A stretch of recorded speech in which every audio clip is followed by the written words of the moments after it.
Hello, I'm Mark Baer. Welcome to YourTown Television. I'm with Jake Padorr, musician, guitarist of the Virtuals, and welcome. Thanks for having me.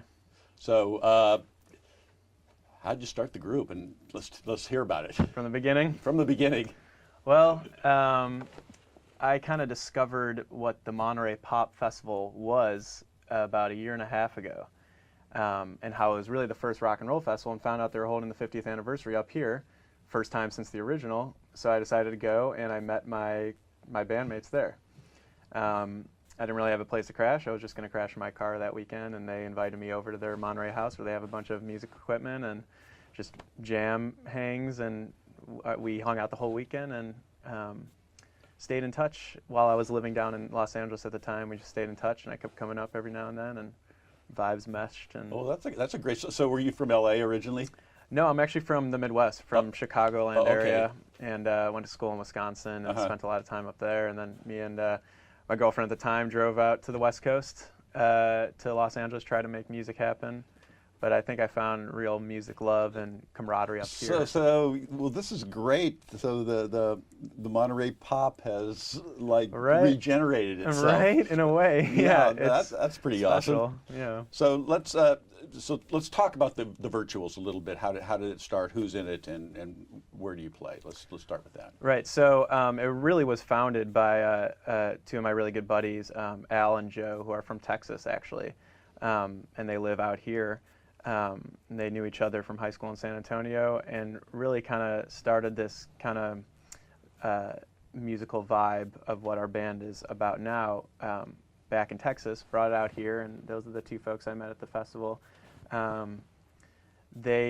all play guitar, and we all actually produced our debut album in our home in Monterey. Which is called? Demolicious. Okay. Yeah.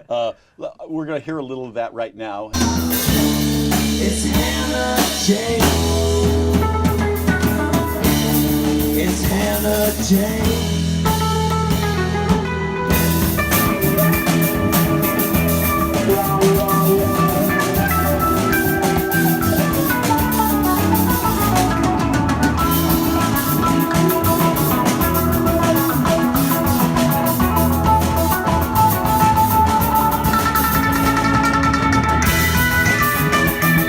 So let's talk about influences.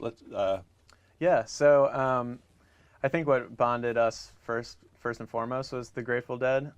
We just loved, first of all, playing with people we enjoy hanging with, which I think is how their band was all about community and good friends and good vibes. And I think that's what we kind of latched onto first. And yeah, our band kind of jams out a little bit, but we're not a traditional jam band per se. We just like creating that improvisational magic. Do you all write? Yeah, we all do write, and on the album we all produced and wrote and played all the different instruments and recorded in our house. And how many are there of you? well, right now there's 1, 2, 3, 4, 5. There's 5/6, depending on whether our auxiliary members can make the shows. Then it could be 6. So you can compact and I guess that's a slightly great way a plus or minus 1. Yeah, maybe that. Yeah. Or 2 maybe. Yeah. But we definitely have our 2 guitars, bass, and drums. At least 4 on lock at all times for each show. It's more so the Virtuals, I think, is more so a community and idea than a specific sound that is regimented and continual. So it's that allows you to keep expanding and not get bored. Exactly. Yeah.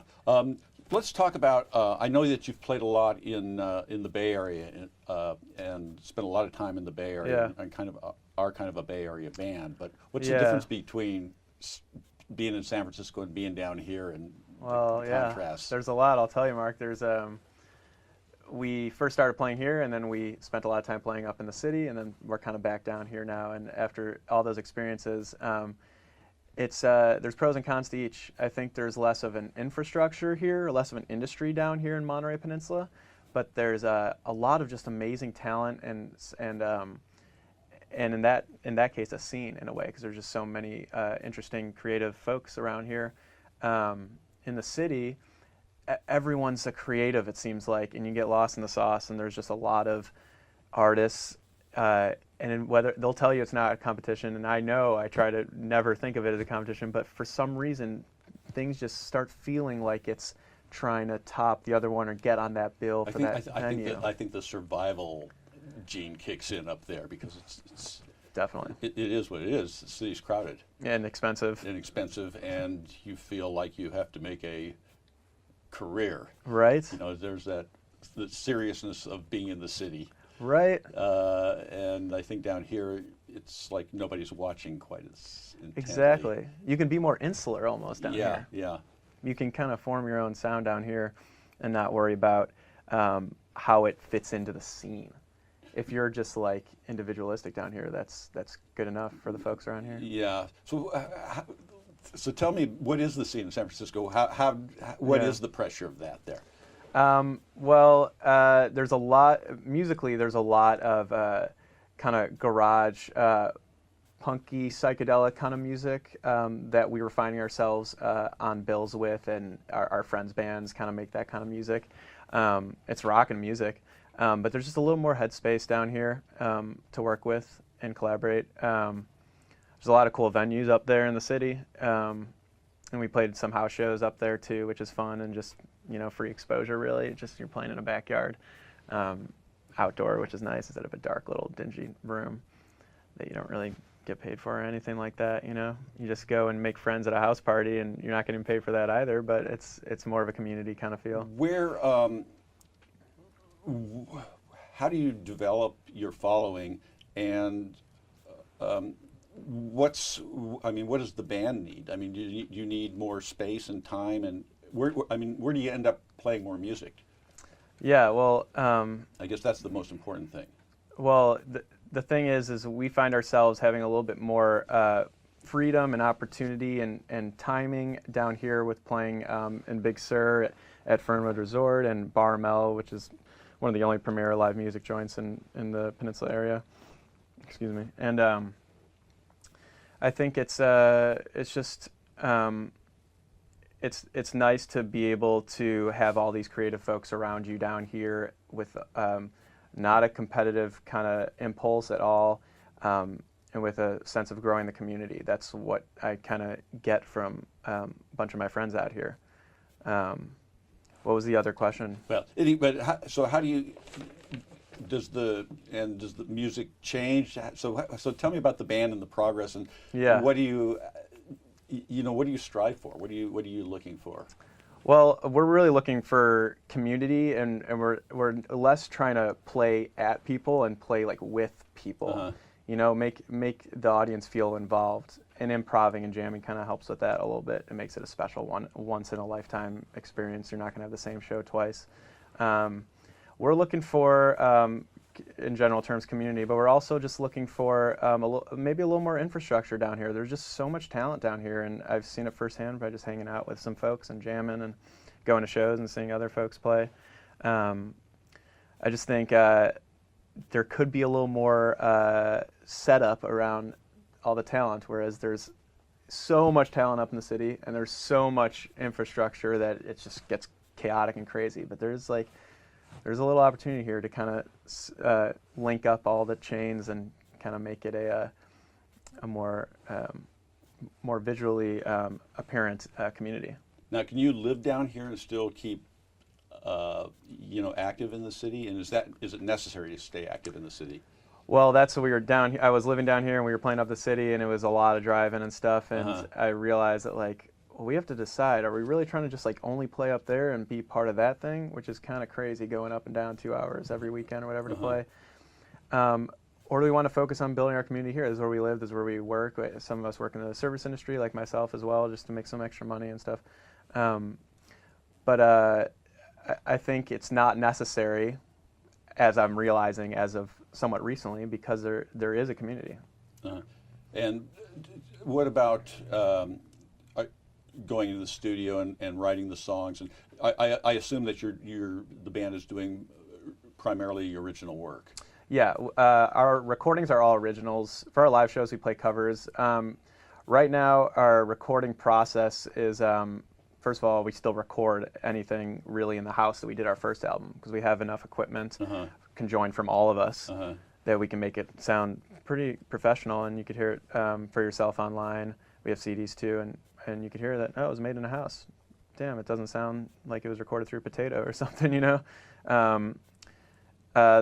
We all kind of write the songs, we all sing, and if it's kind of the vibe that we want to incorporate, then your song is going to be part of the repertoire. There's no like, oh, it's only blah, blah, and the band writes the songs, and blah, blah, only sings. And tell me about the, it sounds like the band has a strong work ethic. Well, there's a lot of different moving parts because of the different band members, Yeah. so it can get a little confusing sometimes. I think we all do our part in a little bit of ways, and it all kind of comes together. And we all like to kind of keep our outreach and stay connected, and through all of the band members, I think we have enough outreach where we could get our friends together to play with us or see us live, and vice versa. Okay. They'll let us know, and we'll come see them. Let's talk about what's coming up, shows and all that. Yeah, so we have a show this weekend, actually, at Fernwood Resort in Big Sur, and it's at 10 p.m. To midnight. It's a 2-hour show. Wow. And it's free also. And we have a kind of a weird thing going. We end up always playing on holidays. We don't even try to. And so it's Groundhog Day, so to run with that consistency, we'll be playing this Saturday. And we've played there before, and maybe we could show you all a video of us playing. Okay, here we go.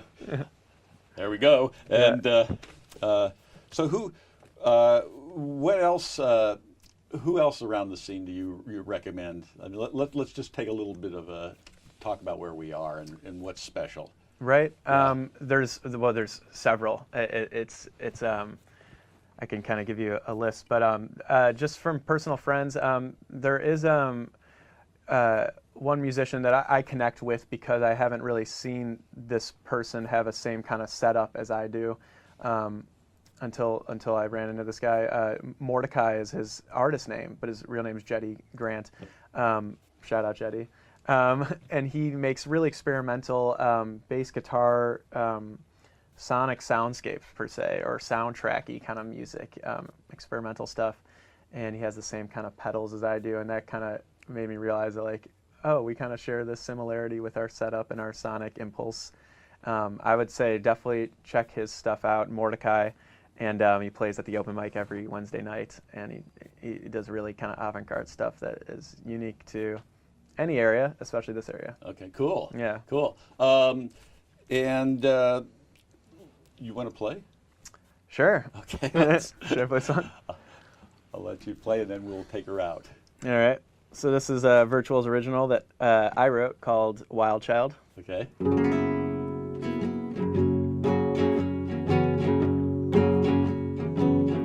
Every door opens for the one who's looking through its core. But if you lock it in, then you'll never, ever, ever begin to create your crazy face. You cannot be replaced. You're on a supersonic wavelength, my lover full of wit, and you're a biter that can't be bit. And I'll tell you what you didn't, but they'll tell me what you did. And I'll tell them what you ain't, but they'll tell me what you is. You's a wild child.